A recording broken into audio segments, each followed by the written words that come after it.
Assalamualaikum warahmatullahi wabarakatuh. Om Swastiastu, salam sejahtera bagi kita semua. Dewan juri yang terhormat, kami, Universitas Jenderal Sudirman, ingin mempresentasikan artikel ilmiah yang bertajuk Menilik pro kontra pembatasan kewenangan Bawaslu dalam penanganan pelanggaran pemilu pasca penetapan perolehan hasil suara secara nasional. Dalam penjelasan ini, kami akan lebih menekankan perspektif afirmatif dalam menjelaskan pembatasan kewenangan Bawaslu. Pemilu merupakan sarana bagi masyarakat untuk berpartisipasi dalam menentukan arah penyelenggaraan pemerintah.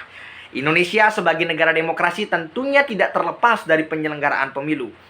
Bawaslu adalah salah satu lembaga yang memiliki peran sentral dalam menciptakan pemilu yang adil dan demokratis, tentunya sesuai dengan nilai-nilai Pancasila.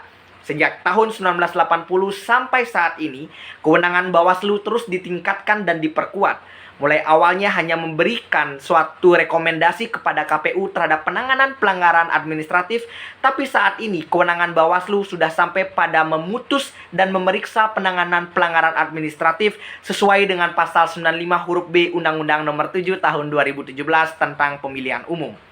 Sehingga tugas dan kewajiban Bawaslu kian efektif dalam menciptakan pemilu yang berintegritas. Oleh karena itu, kami percaya dan sepakat bahwa pembatasan kewenangan Bawaslu dalam penanganan pelanggaran pemilu pasca penetapan hasil perolehan suara secara nasional perlu diberlakukan dengan argumentasi sebagai berikut.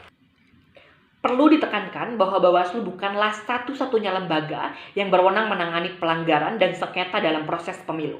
Di status quo saat ini pun, Mahkamah Konstitusi juga turut memiliki wewenang memutus sengketa pemilu.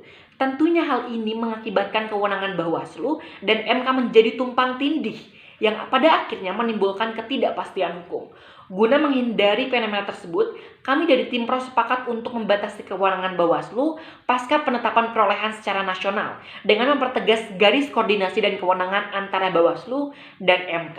Penegasan garis koordinasi dan kewenangan ini merujuk pada pasal 466 dan 473 UU Nomor 7 2017 yang membagi sengketa ke dalam dua jenis, yaitu sengketa proses pemilu dan sengketa hasil pemilu. Gagasan dari tim PRO sangatlah sederhana, di mana kami ingin menegaskan batasan kewenangan, di mana sudah seharusnya Bawaslu fokus pada sengketa proses pemilu dan MK fokus pada sengketa hasil pemilu. Kami merasa hal ini dilakukan karena Bawaslu memiliki keterbatasan kekuasaan kehakiman, sedangkan MK sebagai lembaga yudikatif dapat menangani pelanggaran pasca penetapan perolehan secara nasional dengan lebih efektif dan tertib, serta hasilnya lebih memenuhi kepastian hukum. Kami juga percaya ketika terjadi pembatasan kewenangan yang jelas, maka putusan yang akan dikeluarkan dapat lebih menjamin kepastian hukum bagi penyelenggara dan peserta pemilu.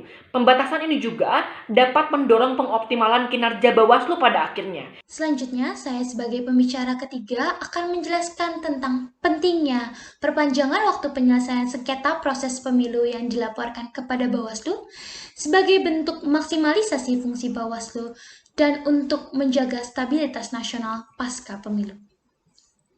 Saat ini, Bawaslu memiliki waktu 7 hari untuk menindaklanjuti temuan maupun laporan atas dugaan pelanggaran pemilu dan tambahan 7 hari untuk meminta keterangan dari saksi maupun pelapor. Hal ini dirasa menyulitkan Bawaslu karena total waktu 14 hari dirasa sangat sedikit untuk menyelesaikan sengketa proses dan sulit mendapatkan keterangan dari saksi yang biasanya menolak saat diajak bekerja sama dengan Bawaslu ataupun untuk menemukan bukti petunjuk lanjutan. Melihat kendala tersebut, sudah sepatutnya Bawaslu diberikan pertambahan waktu minimal 14 hari dari ketentuan yang berlaku agar proses investigasi dan penyelesaian sengketa proses dapat dilakukan secara maksimal, agar nantinya hasil penyelesaian sengketa proses dapat memberikan kepastian hukum kepada setiap pihak yang terlibat dan memberikan legitimasi kepada calon terpilih sebelum KPU mengumumkan penetapan hasil secara nasional.